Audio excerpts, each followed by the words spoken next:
Well, hi, welcome to Blokes Talk. I thought today I'd give you some sort of brief outline of what I hope Blokes Talk will develop into. Essentially, the idea started from uh, the old community newspaper concept of people picking up on local topics and trying to involve local residents in the exchange of news within the local district. I don't know about you, but reading reading these days seems to be quite laborious, and people are into social media and more immediate forms of communication like video. So I've sort of translated that concept of the community newspaper into Blokes Talk, and it's my intention that um, this site will be a mixture of my putting up some points of view for discussion and going out into the community and hearing from people like yourselves to find out matters of concern and have a basis essentially for discussing whatever comes up. Now, that could be from the quite frivolous, like rubbish collections, to maybe more important matters of national interest. Especially with the elections coming up, I think it's probably a timely moment to initiate something like this. Now, you're probably asking, what qualifications I have to do this. Am I a media person? Only to the extent that I have been running my own blog site, aotearoa.com, probably for 3 or 4 years, and you're welcome to go and have a look at that to see some of the material that I've covered. But I don't have any, sort of TV presenter type background. Um, Essentially, my interest has always been with people. In my business life, I ran a Valentine's franchise in Auckland for 10 years, and I was meeting 2 or 3 thousand people a week, and basically enjoyed that process. And this is a continuum uh, of that activity in my, I don't like to use the word retiring, but more mature years, shall we say. Just a little bit of personal background. Um, I was born in Hong Kong, so I am an immigrant to this country, albeit that I came here when I was about 8 years old. Um, I I know from my very earliest experience in this country that I am a avid Kiwi now. Um, I knew that the moment I first arrived at primary school, and on my first day, two gentlemen, Graham Bright and Brian Sexton, took me aside and tried to sort me out. Um, uh, and my response to that was to immediately become very Kiwified. I took off my shoes, I wore bare feet to school, I undid my top button and tried to lose whatever um, accent I'd have brought into the country. Um, so I essentially feel that I have chosen to live in this country and regard it as a very deep privilege to be here. Um, so I was educated through the state schools in Hamilton. Went to university and did a commerce degree. Um, Worked for Shell Oil straight out of university, and then went over and did my 3 years OE in London. Met my former wife there. came back to New Zealand and had a family and started working in Auckland.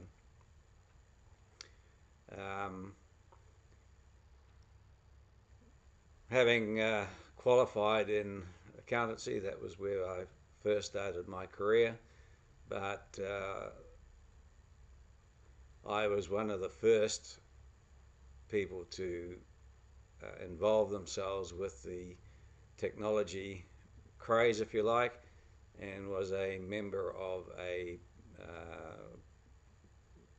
PC user group in the early 1980s. So I've always had a very deep interest and respect for the new technologies, and probably every 4 or 5 years I'm upgrading to make sure that I'm still keeping abreast of that.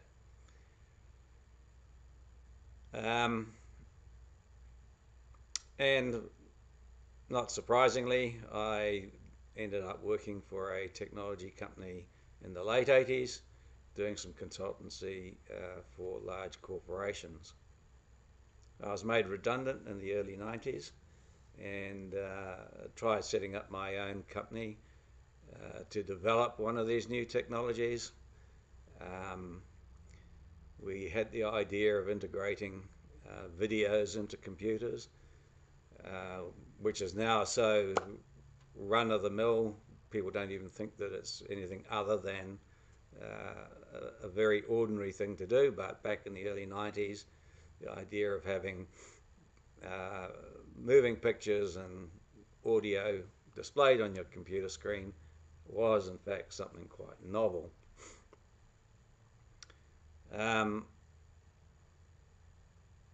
The only problem with my exploits in that area was that I hadn't realized that CD-ROMs were already on the drawing boards in America, and very soon VHS tape became quite redundant. So that didn't mature, but it gave me an insight into, I guess, the risks of starting up something from scratch.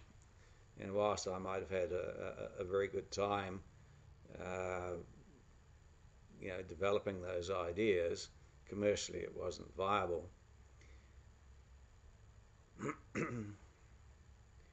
So in 1993, I took the plunge and became the first independent Valentine's franchisee in Manukau. And that was a very eye-opening experience. Those probably around 20 or so years ago realized that Valentine's initially was very successful. Mine wasn't initially.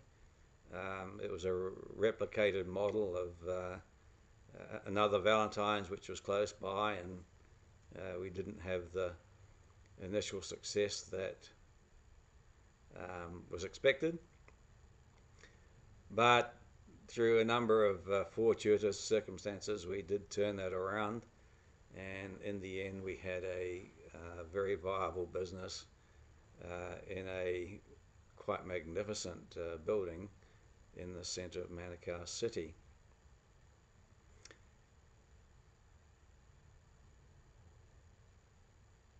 In my latter days in that business, I was invited by Sir Barry Curtis to join his Manukau Business Forum, which was his attempt to involve business people into the forming of policy for that council. I had the privilege of being the first chairman of that group, and so I got to understand the concerns of business people on an ongoing basis. That business also involved me very much with the Maori and Polynesian people. Probably 60% of my staff were people of that background. I came to admire their industry and felt the responsibility, I think, to try and promote these young people and give them the opportunity to uh, start off and get some experience in the commercial world. And I'm very happy that some of those people have done particularly well. Um, so early 2000s, my business was sold back to the franchise company. I remained as a landlord and felt that I would now concentrate on doing those things that I had really missed out on doing over the previous probably 15 or 20 years, either raising a family or uh, developing a business. Um, Unfortunately, my ex-wife decided to go to other pastures, so I've had to come to grips with what's involved in that process, and I think having first-hand knowledge of what that entails and the upheavals that occur to everyone in that circumstance was, in hindsight, a good learning. Difficult, but um, this is quite a regular occurrence now, with 50% of marriages not going the course of time. Um, I haven't found any great desire to revisit that institution again. I've been very fortunate to enjoy the company of a number of amazing ladies and had the privilege of sharing their time and sharing some of their thoughts and understandings of their circumstances. I've also seen my children grow into uh, fine, independent people. They seem to be settling down now and having their own families, and that has been very reassuring and is a whole new chapter of, personal experience. So I think that's just a synopsis of where I come from. I like to think that I'm a fairly open person, that there are always two sides to every story, and no one story is absolutely right or wrong. In fact, those words should be banned uh, from any journalistic perspective.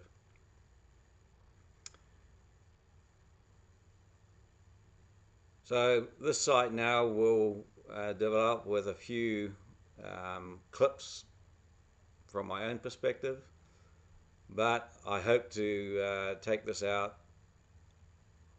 into the marketplace and meet people like yourselves, hopefully hear your point of view and give you the opportunity to express your ideas into this medium so that more people can hear what you have to say.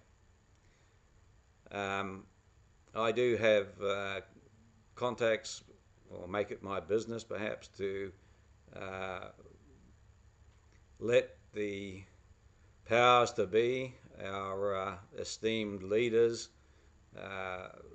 know what points of view are currently in vogue, so you can have some confidence that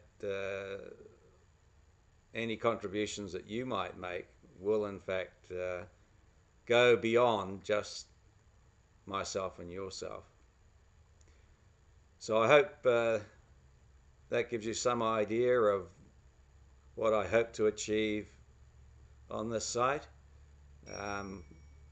Like most things, it will evolve and change in time. But as I said from the outset, I expect it to be a vehicle for people to be able to feel part of their communities and the broader New Zealand landscape. So I look forward to meeting you, and we'll be in touch.